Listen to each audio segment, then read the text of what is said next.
kubaza iyo niyo mana yacu.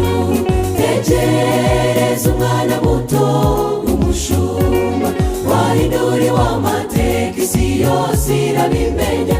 Imana yagutunze inkoni iraguhamagara, wari umushumba yaba umwami. Ashimwe Imana ko itameze nk'abantu. Imana ntireba igihagararo, oya sinesyoreka n'ukuri.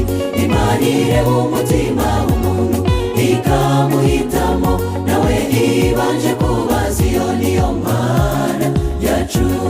Tekereza umwana muto w'umushumba, wahinduriwe amateka, isi yose irabimenya.